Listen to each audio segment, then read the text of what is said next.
नमो अरिहन्ताण नमो सिद्धाण नमो आयिर्याण नमो वज्रायाण नमो लोये सबसाहो।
नमः शमैसाराय स्वानुभूत्या चकास्ते चिस्वभावाय भावाय सर्वभावान्तरार्चिते।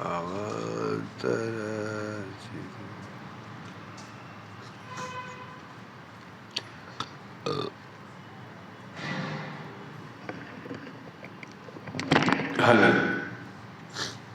हाँ,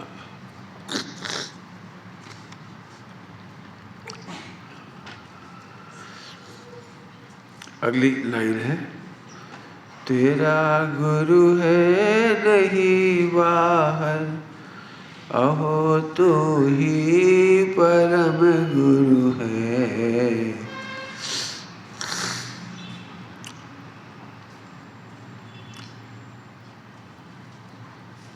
अनादर क्यों करे निज का, निरवलंबी परम प्रभु है। तेरा गुरु है नहीं बाहर।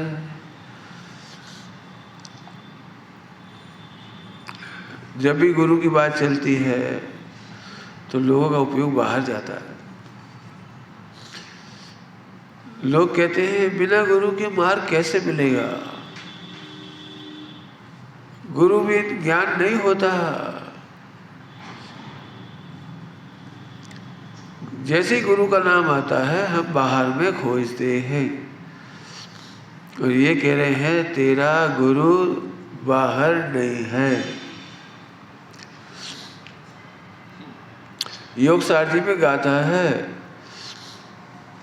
तेरा अनंत, तेरा सिद्ध, तेरा आचार्य, तेरा उपाध्याय, तेरा साधु, तेरा आत्मा ही है। योग सारथी में गाता है, आत्मा ही अनंत है, सिद्ध है, आचार्य है, उपाध्याय है, साधु है, गुरु है। बाहर मत ढूंढ। इस लाइन की झलक बालबोध एक में है। पंच परमेष्टि की शरण का क्या अर्थ है कि पंच परमेष्टि भगवान द्वारा बताए गए मार्ग पर चलकर, अर्थात अपने आत्मा को समझकर उसकी शरण लेना ही पंच परमेष्टि की शरण है। अपने आत्मा की शरण लेना ही पंच परमेष्टि की शरण है। एक आध दिन मेहनत करो, इस पर मेहनत करने लायक है बहुत। इसकी मेहनत समाधि कराई। हमारे दिमाग पर वस्तु स्वरूप से ज्यादा कल्चर हावी है। खतरनाक बात कह रहा हूं, कल्चर हावी है। कल्चर समझते? बचपन से ही मंदिर में भगवान देखा है तो वही कल्चर हो गया बस। है ऐसे थोड़ी बिना मंदिर के खा सकते हो? अब एकदम हल्ला, बिना मंदिर के पानी पी सकते हो? भ्रष्ट हो गए, स्वच्छंद हो गए बिना मंदिर के, तो कल्चर हावी हो गया, कल्चर संस्कृति हावी हो गई। मैं नहीं कह रहा हूं कि मंदिर में नहीं जाओ, शास्त्र मत पढ़ो, ये नहीं कह रहा हूं। तेरा गुरु नहीं है बाहर, तेरा प्रभु कौन है उनकी, शायद मक्खनलाल जी या कोई की है, तेरो धनी नहीं दूर देशंतर, तो ही मैं है सूजत नीके। उदास रहे प्रभु कारण, बता, तेरा प्रभु तेरे ही अंदर है। अभी भी हमें ऐसा लगता है नहीं पंडित जी, ये तो असल इसकी स्थापना यहाँ कर रखी है, अपन तो ये है क्यों, अपन तो वही है ना, कपड़ा पहने हैं, खा पी रहे हैं। प्रभु कैसे हो गए, पर गुरु कैसे हो गए? मैंने पंडित साहब से पूछा था इसका अर्थ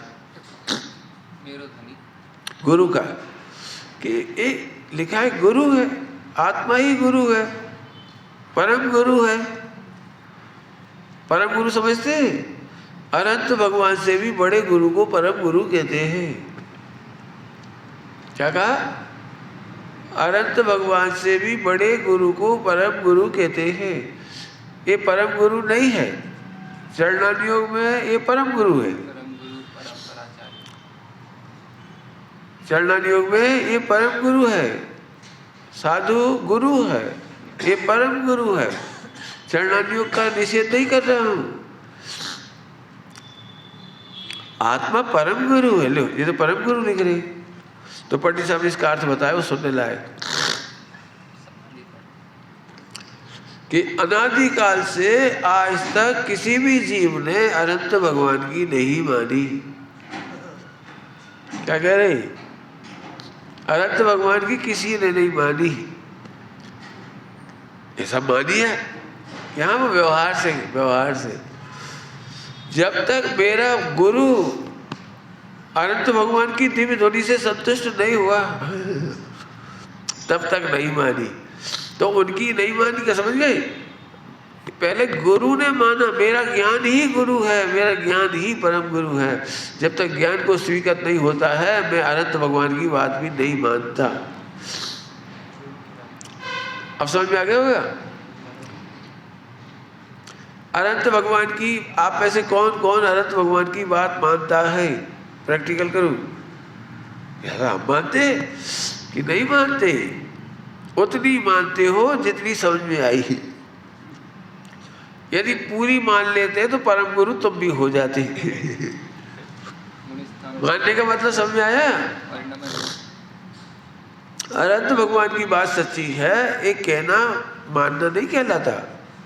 ऐसा तो जैनी का बच्चा कहता है हम जैन हैं और जैन धर्म सच्चा है और मेरे 5 परमेष्ठी है, मैं मानता हूँ। तो कह रहा है, वो मानता कहाँ है? तो तेरा गुरु परम गुरु, तेरा ज्ञान ही तेरा परम गुरु है, ये कहना है। तेरा ज्ञान जब तक नहीं समझता, अभी कोई विषय हो नहीं समझ में आए तो कैसा लगता है? पता नहीं क्या कह रहे। कल की उल्टी उल्टी बातें कैसी लग रही थी? बीमारी से देश का विकास होता है, अपराधों से देश का बहुत जबरदस्त विकास होता है। अब ये बात कोई दिमाग में घुसेगी? कौन मानेगा ये बात? कोई नहीं मानेगा।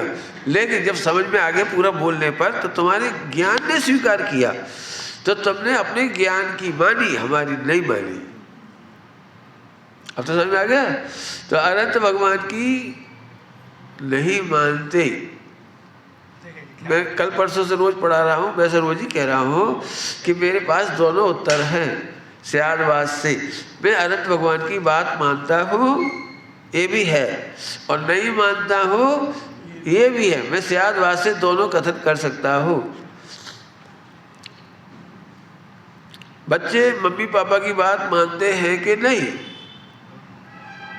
अब 2 उत्तर हो जाएंगे। यदि मानते हो तो फिर मम्मी को गुस्सा कभी आएगा ही नहीं,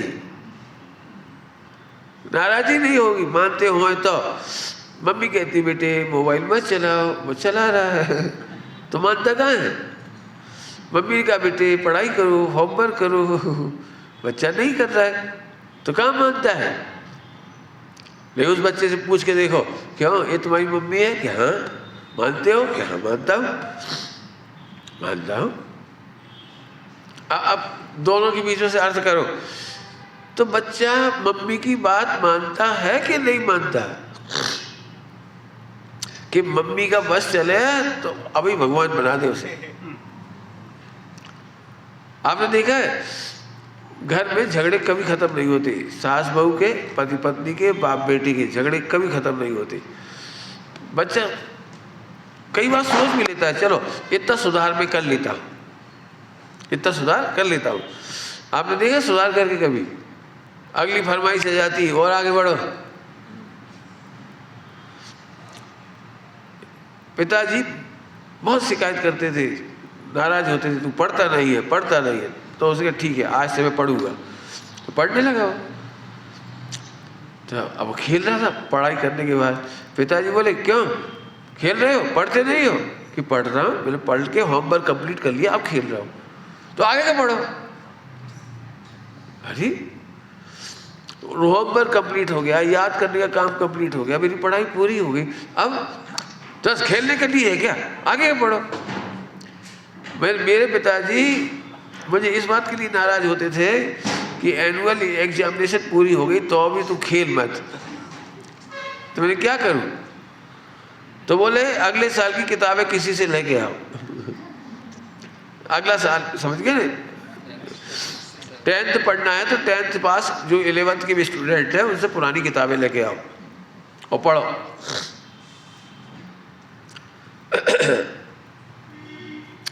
वो पढ़ाई कभी खत्म ही नहीं होती। मैंने बचपन में फिर ये निर्णय किया कि हम उतने ही सुधरेंगे जितने हमारी योग्यता है। उनका बस चले तो ये भी कर, ऐसे मत बोल, ऐसे चल, ऐसे खा, ऐसे मत बैठ, ऐसे उठ, ऐसे उठ, एक सेकंड, वो तो बात खत्म ही नहीं हो रही। क्यों? क्योंकि मोक्ष जाने के पहले तो कमियां ही कमियां हैं। बोलो क्या करना है, बोलो। अब बड़ा कठिन काम है। तो हमारे भगवान तो चाहते तू भगवान बन जा, अब हम कितनी माने ये बताओ। अच्छी भाषा में बोलो, हम गुणस्थान प्रमाण मानेंगे। मैंने कल एक बात कही थी, मेरा प्रवचन सुन करके कोई बात मानना मत। क्यों? क्योंकि गुरु से पूछना पड़ता है। गुरु तुमको देखेंगे, चेक करेंगे, फिर तुमसे कहेंगे कि शुभ भाव छोड़ना कि नहीं छोड़ना, शुभ क्रियाएं छोड़ना कि नहीं छोड़ना, आलम्बन छोड़ना कि नहीं छोड़ना, पहले हम चेक करेंगे। औषधालय में तो सब तरह की दवाइयां हैं। रत्नगढ़ साहब का चार्जी में लिखा है, गुरु वैद्य के समान करुणाशील होते हैं। क्या लिखा है? गुरु वैद्य के समान करुणाशील होते हैं। बहुत सुनने लायक बात है, पंडित साहब ने इसका अर्थ किया। वे सभी को स्वर्ण भस्म नहीं देते। कुछ कहा, बहुत बढ़िया बात। स्वर्ण भस्म समझते हो? वैद्य की सबसे अच्छी दवाई का नाम है स्वर्ण भस्म, हीरा भस्म, सबसे टॉप क्वालिटी होती, लेकिन नहीं देते। जरूरत पड़ती है तो 2 पैसे की सुई से उसकी फांस निकाल देते हैं। जरूरत पड़ जाए तो कह देते हैं जरा सा नमक और हल्दी ले लेना, बस हो गया इलाज। तो गुरु, हाँ अब सुनना, गुरु वैद्य के समान होते हैं। जो जीव जहाँ खड़ा है उसको उसी के लायक बात बताते हैं। जैसे छोटा बच्चा है, प्रवचन सुनेगा तो मैं उसे थोड़ी सी सिखाऊंगा, समझाऊंगा कि तुझे कुछ नहीं करना है बेटा, अभी तो तुमको मंदिर जाना है, पाठशाला जाना है, स्वाध्याय करना है, ओ स्तुति याद करो, हाँ बड़े धर्मात्मा हो, अरे रात को नहीं खाते, बहुत बड़ा धर्मात्मा है लो। अभी हम उसकी नवाज देख करके आगे बढ़ाते जाएंगे। हाँ तो वेद के समान है। गुरु सबके लिए एक साथ पाठ नहीं पढ़ाते, तब तो 4 अनुयोग हुए, तब तो द्वादशांग हुआ कि जो जीव जैसी योग्यता वाला है उसको वहां से आगे बढ़ाते हैं। मैं क्यों पढ़ा रहा हूं फिर कि मुझे तो पूरा भारत का नक्शा पढ़ाना है। मुझे तो द्वादश अंग का पूरा मर्म समझाना है, इसलिए मैं तो सब बात बताऊंगा। मैं तो आपको अल्टीमेट भी बताऊंगा। तो अभी क्यों बता रहा हूं, फिर से सुनो। जो जहां पर कमजोर हो अपनी कमजोरी दूर कर लेना। गुरु के बिना जीवन में आचरण मत करना। फिर कल भी कहा था, आज भी कह दिया। अब सुनो फिर से। प्रभु तू गुरु को बाहर मत ढूंढ, तेरा परम गुरु तेरे अंदर है। जल्दी बोल के फिर से, हम कुछ कहना है मुझे। अक्सर लोग कहते हैं आप आज्ञा दे दो तो हम पढ़ने जाएंगे, आप बोलोगे तो हम करेंगे, आप आज्ञा दो तो हम करेंगे। ऐसे लोग बहुत हैं, उसका निषेध है। तू गुरु आज्ञा नहीं, अपने गुरु से निर्णय कर। जिसको अमृतचंद स्वामी ने निज कर से डाली गई कतक फल पानी को स्वच्छ करने के लिए फिटकरी डालते हैं, निर्मली वो डालते हैं। क्या लिखा है, निज हाथ से। ऐसे अपने क्षोभ से निर्णय कर, ये सच्ची बात है कि नहीं? फिर कैसे प्रयास करना वो आप बताइए। पहले निर्णय कर कि आत्मा भगवान है और भगवान बनने लायक है, मेरे में कोई कमी नहीं है। कमियां हैं, कमी नहीं है, दो बातें। क्या बोल रहा? कमियां हैं, कमी नहीं है। क्या गजब है। कमियां अनंत है और कम बिल्कुल नहीं हूं। क्या बोला है? कमियां अनंत है और कम बिल्कुल नहीं है। दोनों का अर्थ समझो। इतने से बच्चे में कमियां तो बहुत है। उसकी मसल्स नहीं है, उसकी चलने फिरने की शक्ति नहीं है, खाने पीने की शक्ति नहीं है, पचाने की शक्ति नहीं है, दौड़ने की शक्ति नहीं है, शादी करने की शक्ति नहीं है, कमाने की शक्ति नहीं है, मम्मी पापा की बात को समझने की भी शक्ति नहीं है। तो कमियां तो अनंत है, लेकिन कम बिल्कुल नहीं है। कम नहीं मतलब इसके समय से कमियां दूर होती जाएगी, इसका नाम है कम नहीं है। मेरे में भी पर्याय में दोष बहुत है, लेकिन ध्रुव कम नहीं है। क्या बोला? ध्रुव कम नहीं है। क्या होगा? पर्याय की कमियां समय से दूर होती चली जाएगी, मैं कम नहीं हूं। बात ये सम्यक दर्शन हो गया। अब वापस आ जाओ। पहले तू अपने गुरु को परम गुरु बना, अपने ज्ञान का निर्णय कर।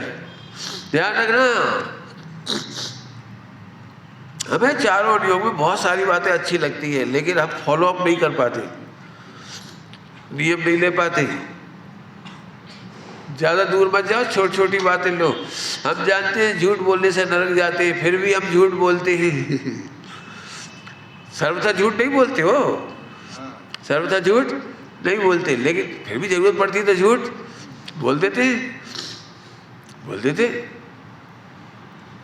आप निचली भूमिका में सर्वथा झूठ नहीं छोड़ सकते। अणुव्रत, सत्याणुव्रत, कितना अणुव्रत, अणु भर व्रत। आप अनंत प्रकार का झूठ बोलते हो, उसमें से थोड़े से विरक्त हो। अणुव्रत, क्या बोला? अणुव्रत मतलब थोड़ा व्रत, बाकी तो बोलता है। क्या करेगा वो? अणुव्रत। आई बात समझ आ रही? तो ऐसे सभी में लगाना, अणुव्रत सब में लगाया है। ब्रह्मचर्य अणुव्रत, ऐसे है ना सारा। अहिंसा अणुव्रत। तो आओ, तेरा गुरु जितना समझता है, इसके बाद उसको फॉलो अप करो। वो करते ही हो। आज तक, फिर से सुन लो, अनादिकाल से आज तक इस जीव ने अपने ही ज्ञान की मानी, अपने निर्णय की मानी, अपने ही क्षोभ की मानी, भगवान की नहीं मानी। भगवान तो कह रहे दीक्षा ले लो, चलो ले, तो फिर झटके दो नहीं, ऐसे कैसे ले ले? तो जिस दिन आपको समझ में आएगा कि ऐसे ले ले, उस दिन कहो प्रभु आपका अनंत उपकार है, दीक्षा के लिए तैयार। अभी दीक्षा तो छोड़ो, एक छोटा सा भी नियम बोले कि भाई नियम लो कि विवाह पार्टियों में भोजन नहीं करेंगे, और आपको 1000 बार सोचना पड़ेगा। ऐसे कैसे नहीं करेंगे? फिर हमारे बच्चों की शादी, फिर हमारे रिश्तेदार, हमारे पीहर की उनकी शादी, फिर उनकी शादी, फिर हम कहाँ तक करेंगे?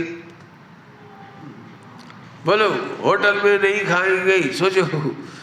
अब जितने नहीं खा रहे होंगे तो झट कह देंगे उनका गुरु खुश हो गया होगा, हम तो नहीं खाते, हम तो नहीं खाते। जिनका है ना वो तो गुरु खुश हो गया होगा, बाकी का गुरु मुरझा गया होगा। भाई बात तो सही है, देखो कैसे बोलते हैं, बात तो सही है, नहीं पीना खाना चाहिए, लेकिन अब तीर्थ यात्रा करने दूर दूर जाओ तो रास्ते में कुछ नहीं मिले तो क्या करें? फिर वो तो पीना ही पड़ता है अनछला पानी, वहीं छानना पड़ेगा, आदि आदि दृष्टांत। कितना पालन कर सकते हो कि जितना तुम्हारा गुरु समझता है। अब तो समझ गए? अब एक कदम आगे सुनाना है मुझे, यहाँ तक की चर्चा तो सरल है, आगे की चर्चा सुनो। सर्वज्ञ भगवान की दिव्य ध्वनि की विशेषता ये सुनने लायक है। सर्वज्ञ भगवान की दिव्य ध्वनि की विशेषता है, उन्होंने किसी को करने के लिए कुछ कहा ही नहीं। क्या बोल रहा हूं? तू दीक्षा ले ले ये नहीं कहा, तू अणुव्रत ले ले ये नहीं कहा, ध्यान से सुनना कुछ कह रहा हूं। उन्होंने किसी को कुछ कहा ही नहीं। ऐसे कैसे?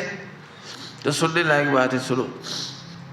भगवान ने एक बात कही है, प्रभु तू सुन, स्वभाव का आश्रय ले, और स्वभाव का आश्रय लेने पर जितनी कसार चौकड़ी मिट्टी हो उतना उतना पालन कर। कुछ अंतर समझ में आया क्या कह रहा? स्वभाव का आश्रय ले, जितनी कसार चौकड़ी मिट्टी होगी उतने नियम पाल पाओगे, उतने अणुव्रत पाल पाओगे, उतने महाव्रत पाल पाओगे। तो साहब मैं आपका सेवक हो कि नहीं, भक्त हो कि नहीं?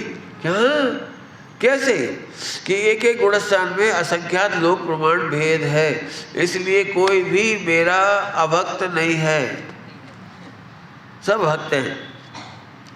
आपको क्या लगता है? भगवान ने, फिर सुनना, भगवान ने पता है क्या लिखा है? भगवान आज्ञा नहीं देते, आदेश नहीं देते, उपदेश देते हैं।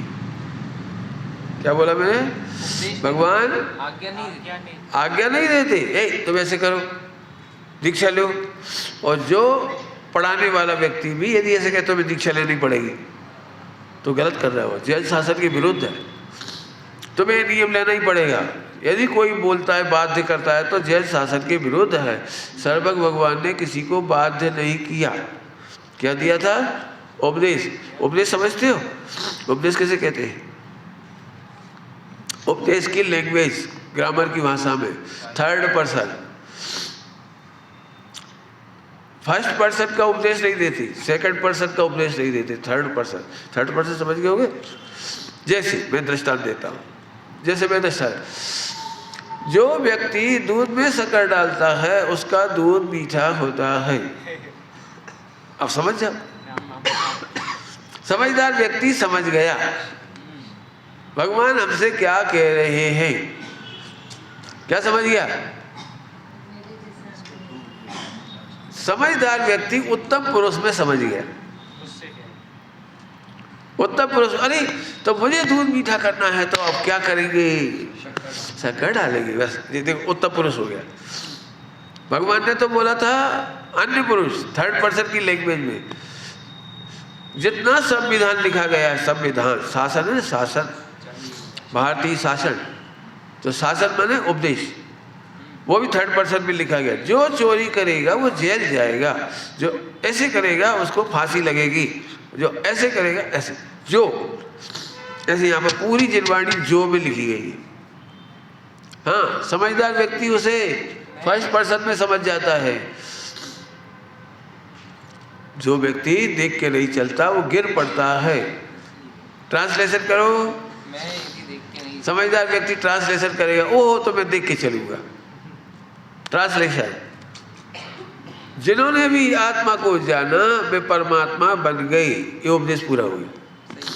ट्रांसलेशन करो, यदि मैं आत्मा को जाना, यदि नहीं मैं अवश्य बनूंगा, भावी निगम। बोलो, अरे आत्मा, अपने को आत्मा जानने से परमात्मा बनते हैं। ओ तो मैं तो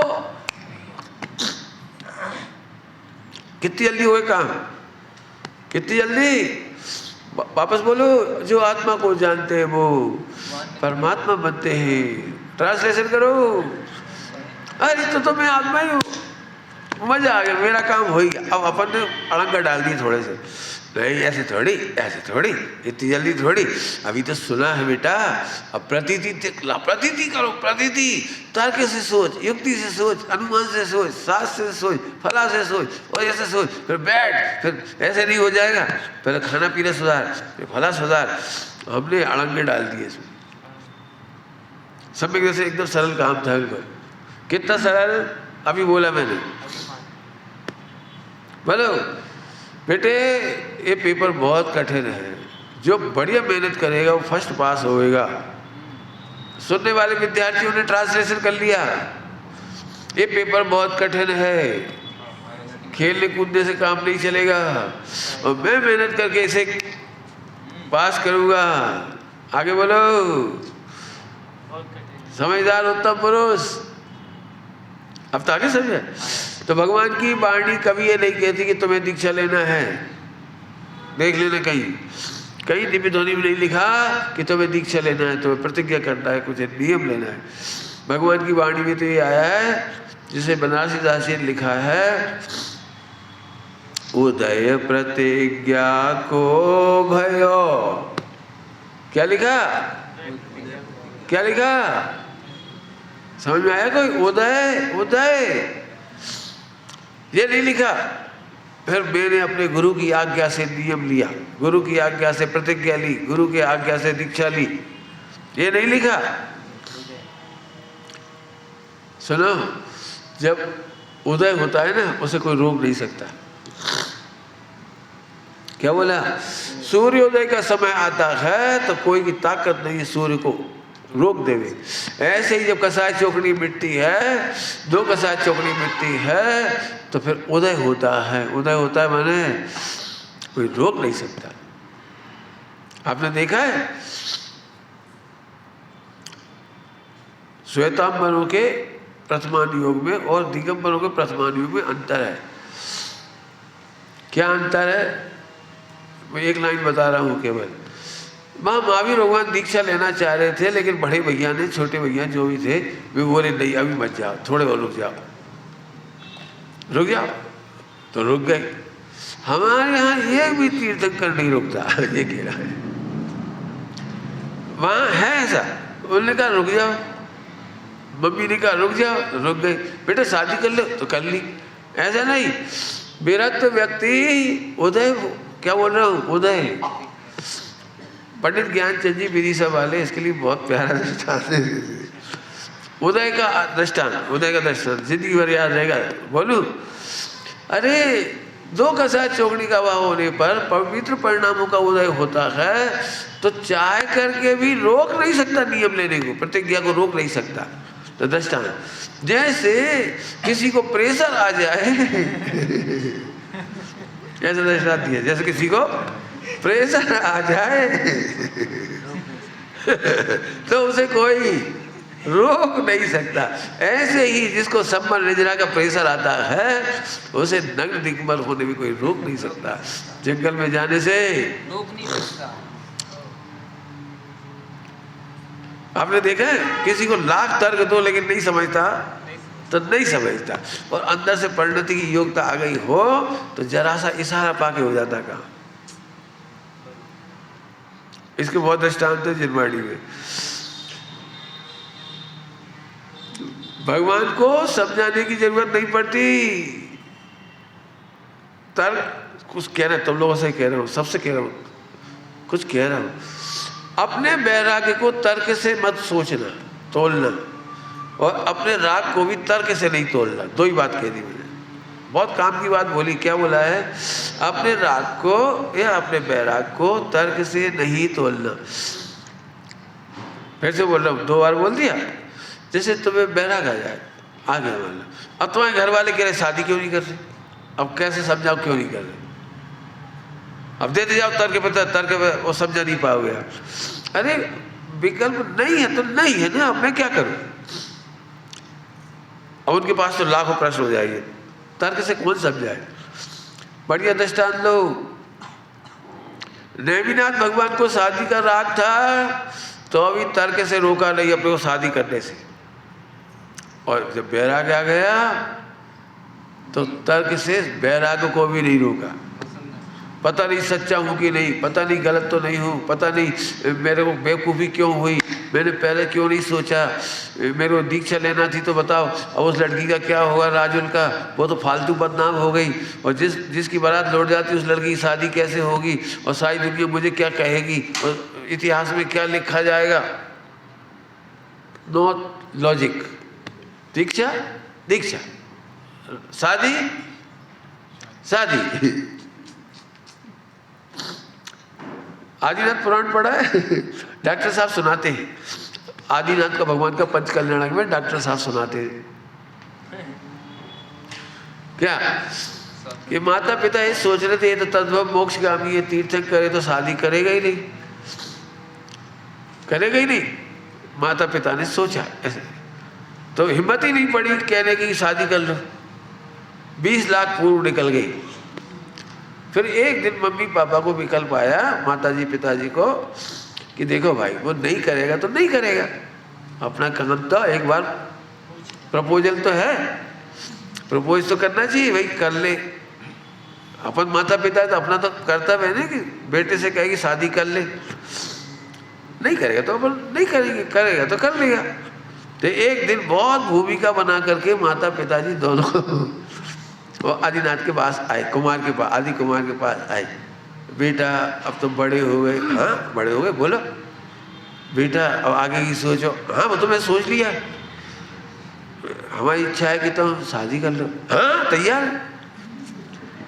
इस बात को डॉक्टर साहब कुछ समझ में आ रहा है? कुछ ऐसा नहीं है कि मन ही मन भावे ऊपर से सिर हिलावे, नहीं नहीं अभी इच्छा नहीं है, अभी विकल्प नहीं है, अभी मेरे को जरूरत नहीं है, ऐसे नहीं बोल रहे। जैसे ही माता पिता ने ऑफर किया you are ready to marry, okay. अपन ने तो 20 लाख पूर्व लेट हो गए, अपने पहले ही बोल देना चाहिए था। बोला देवीनाथ भगवान को ऑफर किया, रेडी, ओके। मल्लीनाथ भगवान को ऑफर किया, रेडी, ओके। बारात चल दी।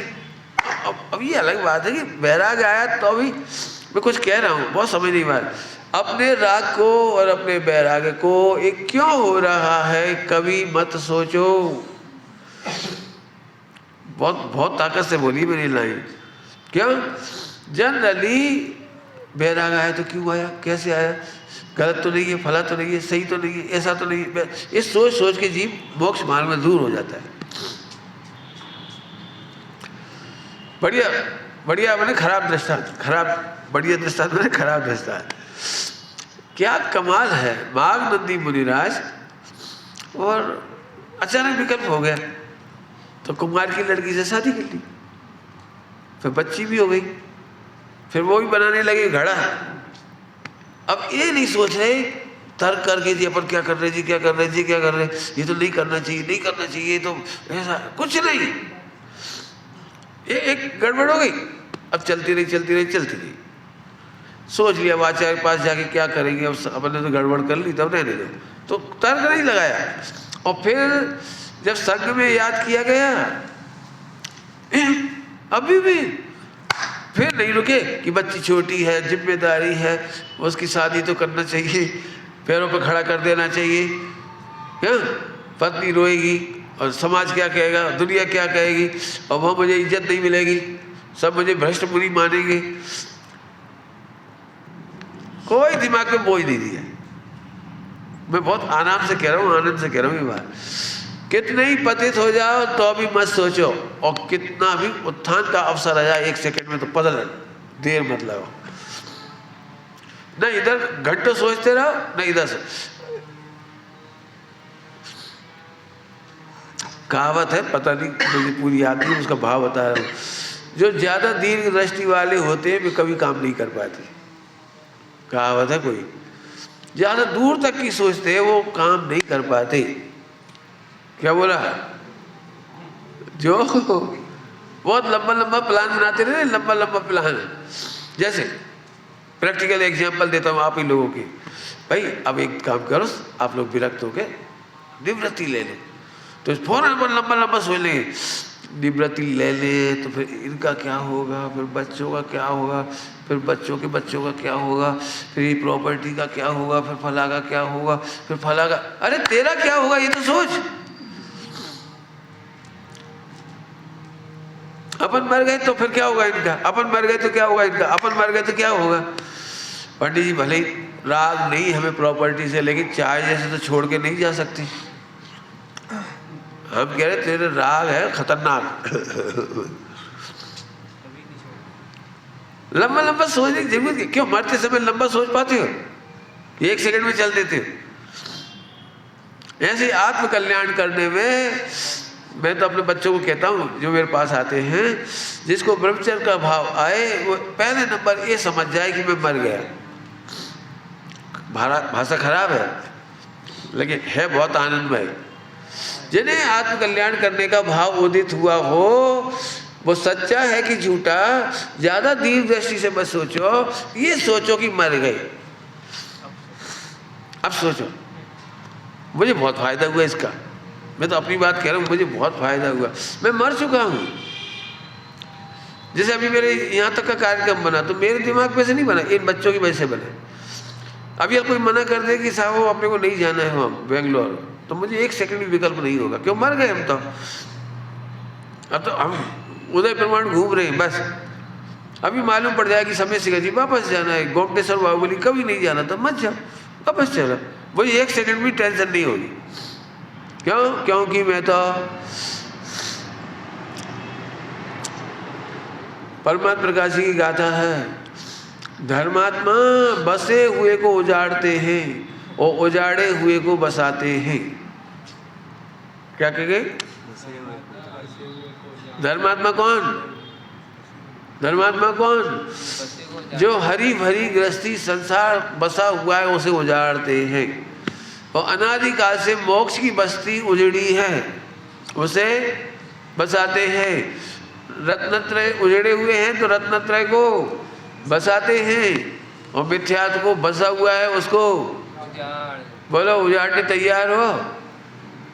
जब भी कोई से बात करो तो वो लंबा लंबा बात करे, फिर हमारे पिताजी का क्या होगा, अच्छा तेरा क्या होगा, ये कोई नहीं कहता। नहीं, आपका कहना तो सही है, कल्याण तो करना ही चाहिए, अनंत भाव में चांस मिला है, इस बार तो आत्म कल्याण कर ही लेना चाहिए। इतनी मंद कसाय नहीं मिलती बार बार, ऐसा शरीर नहीं मिलता, इतना सुयोग नहीं मिलता। बात तो आपकी सही है। अब ये तो बता रहा तू दीर्घ दृष्टि वाला है, तो क्यों लगा रहे हो? बोलो भाई अनादिकाल का भूखे आदमी को भोजन दिखाओ। मैं दिखा नहीं रहा हूँ, कराने की कह रहा हूँ। अनादिकाल से भूखे आदमी को भोजन कराओ और वो बोले बात तो आपकी सही है, अनादिकाल से भूखा तो हूँ, और ये बात भी सच्ची है कि ऐसा भोजन करूँगा तो तृप्त हो जाऊँगा। बात तो सही है, करना भी चाहिए, दिमाग भी लग रहा है, अंदर का मन भी कह रहा है करना चाहिए, परंतु अब बताओ इसके लिए भूखा मरेगा कि जिंदा रहेगा? ये कुछ कह रहा हूँ, समझ में आ रहा है? एक कहने में समय खराब मत करो, आत्मा बहुत बढ़िया है, बात तो सही है, जिनवाणी सही है, करना तो चाहिए, ये बिल्कुल मत सोचो। जी कह रहा हूँ मैं, इसलिए कह रहा हूँ यहाँ लिखी है बात, और लोग तुम्हें भटकाते हैं। दूर दृष्टि से सोचो बेटा, दूर तक की सोचो। अब मेरे से पूछोगे तो मैं भी कहता हूँ दूर तक की सोचो। क्या कह रहे? इतनी सी मत सोचो कि माता पिता, अरे तेरी माता पिता हैं का, दूर तक की सोच। साहब ये करोड़ों की गृहस्थी का क्या होगा, ऐसे तो लुट जाएगी, कोई भोग लेगा, कोई लूट ले जाएगा। अरे इतनी सी मत सोच, उधर तक की सोच। लोक का पदार्थ लोक से लुटेगा नहीं, तू चिंता मत कर। लोकाकाश से बाहर नहीं जाएगा। कौन ले जाएगा चुरा के, बोलो क्या? ले बहुत बहुत हल्की दृष्टि होती है, जी चुरा ले गए तो, अरे कोई नहीं चुरा सकता। कल्याण करने का रास्ता समझ में आ रहा है? गड़बड़ कहाँ हो रही है? दीर्घ दृष्टि से सोचना गड़बड़ है। पंडित जी आप भावुक कर रहे हो, कायदे से तो भावुक नहीं करना चाहिए। मैं कब कर रहा हूँ भावुक? मैं तो ये कह रहा हूँ बड़ी दुर्लभता, ध्यान से सुनना, बड़ी दुर्लभता से आत्मा अच्छा लगता है, दीर्घ दृष्टि से उसे खराब मत करो। आप क्या समझ रहे हो? दीर्घ दृष्टि बहुत अनंत अनंत जन्मों के फल में आपको ये आत्मा की बात सुनने मिली है, अकर्ता अभोक्ता की बात, भगवान बनने की बात, परिपूर्णता की बात, ये कोई आसानी से नहीं मिल गई। अब इस सुनने के बाद देखो पंडित जी पहले सेट कर दूं, समझ में तो सब आ गई, मार्ग पूरा दिख रहा है, बस सेट कर दूं, बस अब मारे। मेरे से पूछोगे तुझे कुछ समझ में नहीं आया? नहीं पंडित पूछ लो कोई सी भी गाथा। अरे मुझे गाथा नहीं पूछना है, तुझे अकर्ता भगवान समझ में नहीं आया, मैंने द्वादशांग समझ में नहीं आया। तू कह रहा है मैंने सब समझ लिया, सब समझ लिया, सब समझ लिया।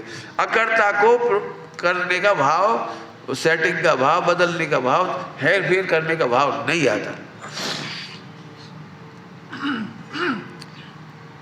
खराब दृष्टांत हूं। आप लोग वो क्या कहलाता है तुम्हारा, हॉस्पिटल से जाते हो, चाहे ऐसा ले लो, और चाहे धर्मशाला से वापस जाते हो तो कैसे जाते हो? हॉस्पिटल या धर्मशाला? जैसे हॉस्पिटल में जिस पलंग पे लेटे हुए थे वो चद्दर धो के जाते हो कि वैसे ही छोड़ जाते हो? बोलो।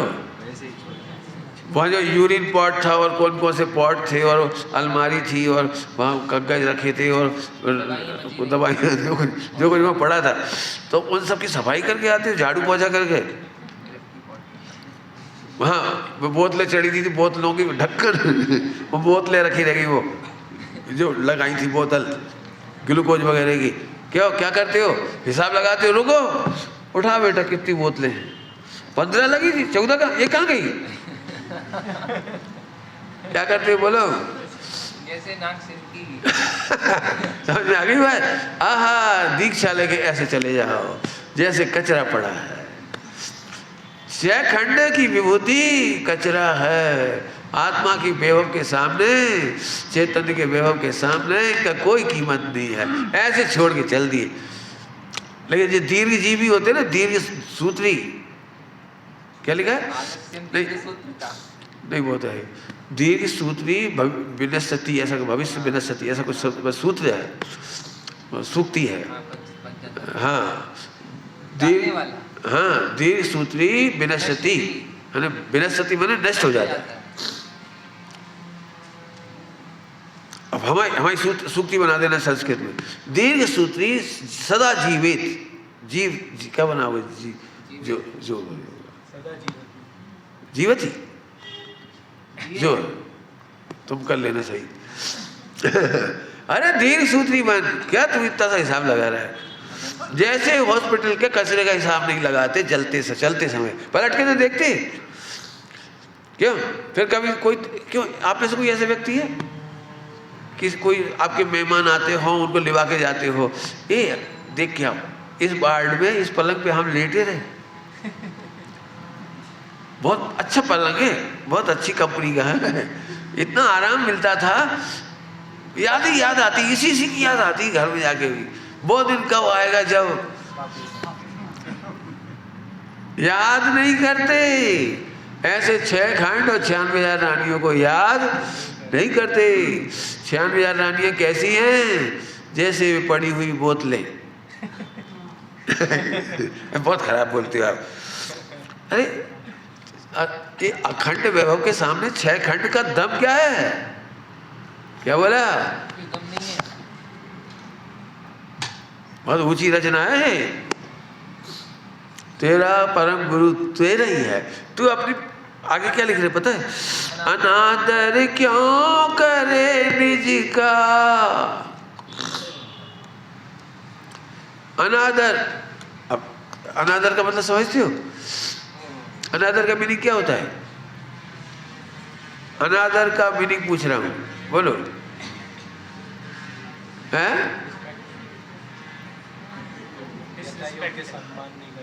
ठीक है, बढ़िया है। अनादर के नाम पे ऐसा लगता है तिरस्कार कर दिया, अपमान कर दिया, गालियाँ दे दी, झगड़ा कर दिया, बुराई कर दी, वो नहीं। अनादर बने आदर नहीं करना। जितना जान तो अपनी प्रभुता का आदर नहीं करता, इसका नाम अनादर। जितना सम्मान करना चाहिए उतना नहीं करता। समझ गए? तो भैया तुम अनादर करते हो आत्मा का तो सुनो पहले ध्यान से। अनंत भगवान अनंत दशा से भी अनंत गुना आदर अपनी आत्मा का करते हैं। इस पर्याय को तो गिनते भी नहीं है। अनंत सिद्ध भगवान छायिक पर्याय प्रकट हुई, अनंत सिद्ध दशा प्रकट हुई, उसका 1% भी आदर नहीं करते। 1% भी। उस पर्याय से अनंत गुना आदर उस आत्मा का करते हैं। अब तू इतना आदर नहीं करता, अनादर चल रहा है। ये अनादर करता है। क्या बोला? अनादर करता है। जैसा आदर अनंत सिद्ध भगवान ने करके दिखाया। फास्ट प्रश्न उत्तर होते रहे, हाँ, रैपिड क्वेश्चंस। तो मुझे अभी तक याद है, तुम लोग तो जन्म भी नहीं हुआ था जब खनिया दाना भी कार्यक्रम हुआ था, बहुत साल हो गए। और उस कार्यक्रम में मैंने प्रश्नोत्तर बनाए थे फास्ट।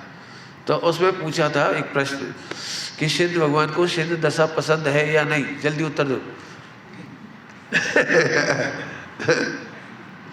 तो क्या कहा? सिद्ध भगवान को सिद्ध दशा पसंद है या नहीं? हाँ नहीं में जवाब फास्ट, सुनते से ही देना है। बहुत तेज दिमाग चाहिए उस समय। बोलो। मुनि राजों को बुरी दशा प्रिय है या नहीं? अब क्या क्या बताओ, समझाओ दुनिया को, क्या कह रहे हो आप?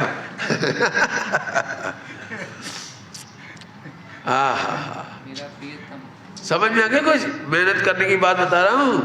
बोलो, आपको अणुव्रत प्रिय है कि नहीं? महाव्रत प्रिय है कि नहीं? नियम संयम ध्यान प्रिय है कि नहीं? अब इसके उत्तर आएंगे।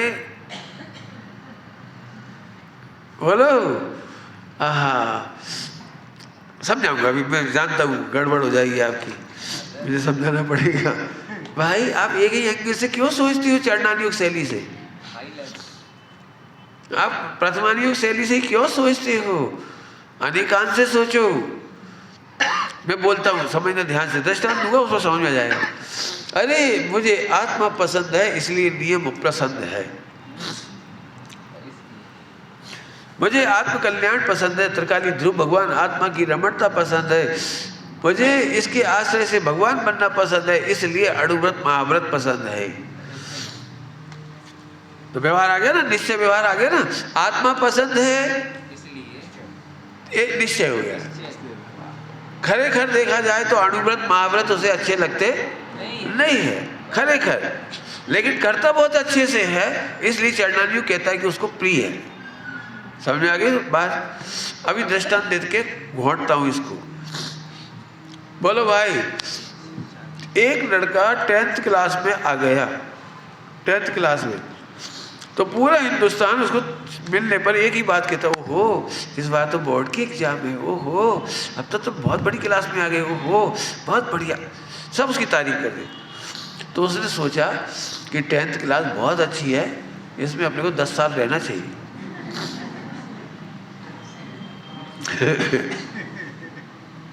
वैसे भी बिल्डिंग बहुत अच्छी है स्कूल की, फर्नीचर एकदम बढ़िया है, और टीचर तो इतने फेवरेट हैं, बहुत प्रिय है, और बेबी मुझे बहुत प्रेम करते हैं। इसलिए मेरा का पक्का विचार है अगले साल की बिल्डिंग कैसी हुई,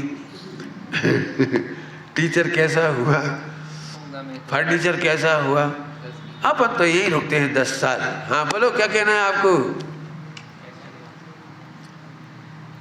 क्या अनेकांत है? उस बच्चे को 10th क्लास प्रिय भी है और प्रिय भी नहीं है, उसे अपना टारगेट दिख रहा है, अपना उद्देश्य दिख रहा है। ऐसे ही सम्यक दृष्टि को 14 गुणस्थान पसंद आते है और नहीं भी है। क्या कह रहे? बोलो, आपको चौथा चाहिए कि 13वां गुणस्थान? बोलो आपको कौन सा अच्छा चाहिए, फेवरेट? बोलो पंडित जी, कोई सही दिलवा दो। तो तुझे खबर भी नहीं फिर कुछ। मैं तो शुरू में यही सोचता था कि सिद्ध भगवान का 15वां गुणस्थान होता होगा, पहले ऐसे सोचता था। जब गुणस्थान पढ़ा तब पता लगा उनको गुणस्थान ही नहीं होता। तो उसका कारण है क्यों? क्योंकि आत्मा गुणस्थानातीत है। 50 से 55 नंबर की गाथा में आत्मा कैसा है? आत्मा गुणस्थानातीत है। आत्मा में गुणस्थान नहीं है, मानव स्थान नहीं है, आत्मा गुणस्थानातीत है। अब बोलो गुणस्थानातीत को गुणस्थान पसंद आता है कि नहीं? नहीं आता। कौन सा गुणस्थान बढ़िया है? छठा, सातवां, बोलो कौन सा? क्या कमाल है। अब अच्छी भाषा बोलो।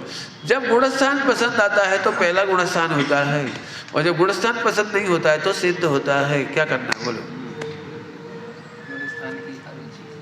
जल्दी बोलो, फिर से बोलो। क्या बोला? गुणस्थान पसंद आता है तो पहला गुणस्थान होता है, जब गुणस्थान पसंद नहीं आते तो सिद्ध होता है। आपको क्या करना अच्छा लगता है बोलो? हाँ हाँ, क्या गजब है। सही में ऐसी पढ़ाई चाहिए। गुणस्थान पढ़ने से पहले ऐसी पढ़ाई चाहिए, मानव स्थान पढ़ने से पहले ऐसी पढ़ाई चाहिए। प्रभु खबर ही नहीं पड़ती अपन कहाँ लोभ जगा देते पर्याय का, कहाँ पर्याय की अट्रैक्शन खड़ा कर देते। बहुत बड़ी गड़बड़ है। पढ़ाने वालों को सावधानी चाहिए, अनादर नहीं होना चाहिए। गुरुदेव श्री कहने के लिए तो आप ये कहोगे 6ठी कक्षा पास थे कहने के लिए, लेकिन आत्मविद्या में सफल थे तो उनकी 45 वर्ष के प्रवचनों में एक बार भी वाणी तक शिथिल नहीं हुई। 45 वर्ष में एक बार भी गुणस्थान की महिमा का वाक्य दिखा दो मुझे। गुणस्थान का ज्ञान था, गुणस्थान का विवेक था, लेकिन गुणस्थान की ऊर्ध्वता नहीं थी। क्या कह दे? इसलिए हमें महिमा आती है गुरुदेव श्री की कि कोई अद्भुत दिव्य ध्वनि जैसी कुछ जा गई वो। और कर्नाटक का भाग है कि MP पाटिल जी उन्हें पकड़ गए, बहुत जल्दी पकड़ गए। कोई ज्यादा नहीं सुना उन्होंने, पहली बार अलीगढ़ के बोल सुने थे वहाँ राजकोट में। तीर्थ यात्रा करने गए थे गिरनार जी वगैरह, वो वहाँ राजकोट में प्रवचन सुन लिया और पकड़ में आ गई बात, पकड़ में आ गई। यू टर्न हो गया, यू टर्न, और पूरा पूरा सब छोड़ छाड़ दिए छोटी उम्र में ही। एक दिन भी कपड़े खरीदने नहीं गए, एक दिन भी चप्पल खरीदने नहीं गए अपने लिए, दूसरों की तो छोड़े ही दो, बस एक ही काम में लग गए पूरा पूरा। मैंने अभी कल्पना नहीं होती सच में। अभी मुझे अनादिकाल का भी भान हो रहा है, और ये दुनिया को देखने का सच में मुझे पता लग रहा है दुनिया क्या है, और हम कहाँ बैठ गए, और कहाँ गुरुदेव मिल गए, और कहाँ पाटिल जी मिल गए, और कहाँ पूरे हिंदुस्तान में क्या हो गया। ये कोई बिजली चमक गई बिल्कुल बढ़िया। बहुत गजब बात है। हाँ फिर से बोलो। गुणस्थान की रुचि से चौथा गुणस्थान होता है। तो आपको कौन सा चाहिए? नहीं, छठा गुणस्थान, चौथा, बोलो 13वां तो ठीक है। क्या कमाल है। हाँ अभी टाइम नहीं मैं बताता है आपको। आत्मा को भूलने से पहला गुणस्थान, आत्मा को जानने से चौथा गुणस्थान, आत्मा अच्छा लगता जा रहा है ये 5वां गुणस्थान, आत्मा और अच्छा लग रहा है 6ठा 7वां गुणस्थान, फिर आत्मा को जानने के बाद मान्यता बढ़ती चली जा रही है गुणस्थान के आरोहण, श्रेणी आरोहण, और फिर आत्मा को आनंद के साथ रमते रमते केवल ज्ञान 13वां गुणस्थान, फिर आत्मा में रमते रमते योग निरोध, और आत्मा में रमा हुआ मोक्ष। ले क्या पसंद आया 14 गुणस्थान में? बोलो। बढ़ गया कहाँ? सारी पढ़ाई हो गई इसमें, तो विचार कर लो। विचार करना बहुत, हाँ पढ़ने का ढंग समझना बिल्कुल अच्छी तरह से विचार करना। ओम नमः शिवाय।